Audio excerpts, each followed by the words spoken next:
ভেবেছিল বিয়েটা ভালো হলে তিতিরকে টপকে যেতে পারবে, কিন্তু সেখানেও বুঝি হেরে গেল মালবিকা। তিতিরের জ্যাঠতো দিদি, ছোটবেলায় বাপ মাহারা। দিদি তাদের বাড়িতেই মানুষ, অথচ বরাবর সে দেখেছে বাড়ির অনুষ্ঠান হোক বা বাইরে তিতিরকে নিয়ে মাতামাতি সব্বার। মালবিকার দিকে কেউ ফিরেও তাকায় না, অথচ মালবিকা তার মনের হদিশ কে রেখেছে।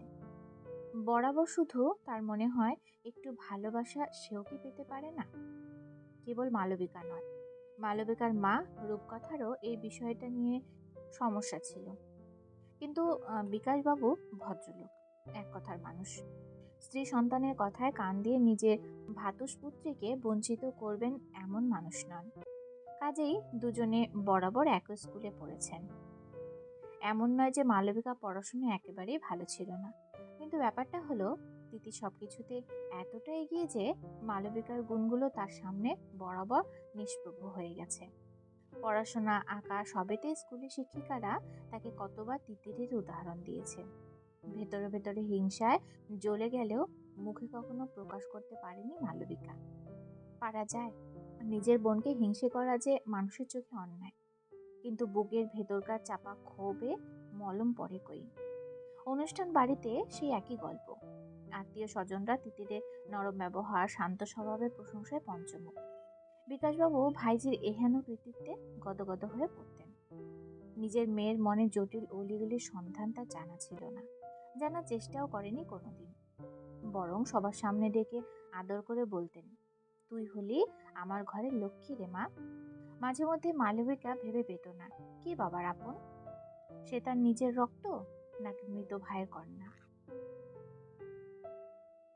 আত্মজাকে ছেড়ে ওই মেয়েকে কিভাবে এতখানি ভালোবাসতে পারে বাবা। বিয়ের সময় কিন্তু খেলাটা ঘুরে গেল।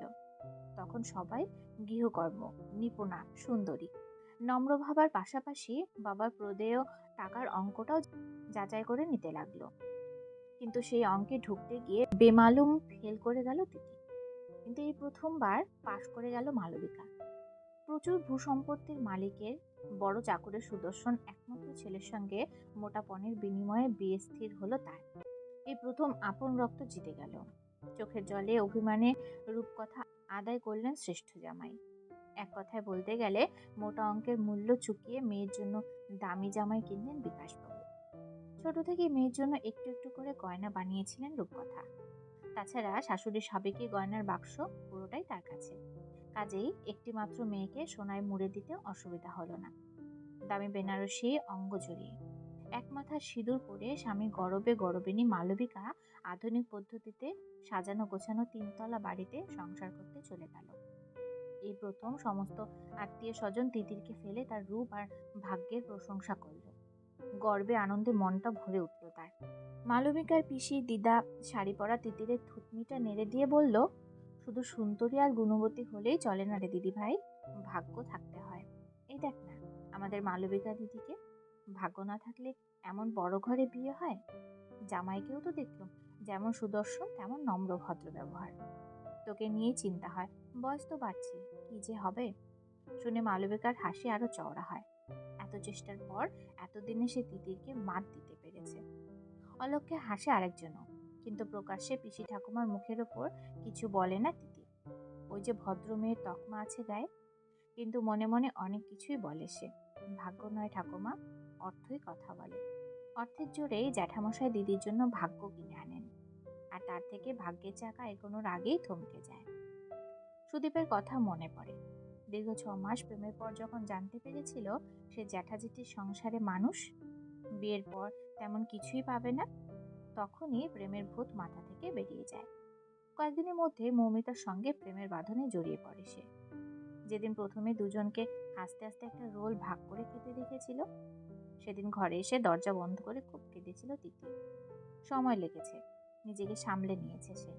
বুঝেছে প্রেম ভালোবাসাও তার মতো মেয়ের জন্য নয়। অষ্টমঙ্গলায় ঘনিষ্ঠ আত্মীয় স্বজনের আসে। মেয়ে জামাই অনারে রূপকথা প্রচুর আয়োজন করে। মাছ, মাংস, মিষ্টি থরে থরে সাজানো থাকে কিচেন স্ল্যাবে। পরিবেশনের দায়িত্বে থাকতে হয় তিতিরকে। গাড়ি চেপে স্বামীকে সঙ্গে করে শাড়ি গয়নার ঝলমলিয়ে মালবিকা এসে হাজির হয়। সবার নজর আজ তার দিকে। এতদিনে রানীর আসনে বসেছে সে। তার পাশে দাঁড়ানো তিতিরকে আজ বড় বেশি ম্লান লাগে। দেখা যায় সবাই কম বেশি তিতিরের ভবিষ্যৎ নিয়ে চিন্তিত। বিকাশবাবুর হাজারো অনুরোধেও কাউকে পাত্র খুঁজে আনার তাগিদ নিতে দেখা যায় না। এতদিনে নিজের সঙ্গে লড়াই শুরু হয় তিতিরের, কিন্তু সবটাই চলে গোপনে।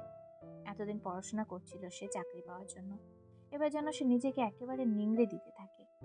দিনরাত এক করে পড়ার ফলও পায় বছর দুয়ের মধ্যে। ওয়েস্ট বেঙ্গলের সেরা পরীক্ষায় WBCS এ প্রথম স্থানাধিকারী হিসেবে নাম ওঠে তিতিরের। আত্মীয় স্বজনের ফোন আসা শুরু হয়।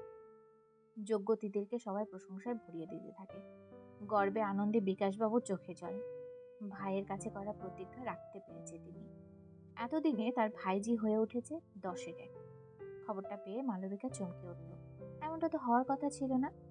যে সাদামাটা চাকরি আর বরের জৌলুসের সংসার নিয়ে ভালোই ছিল সে, কিন্তু আবারও কাটার খোঁচা কেন রক্তাক্ত করে তাকে?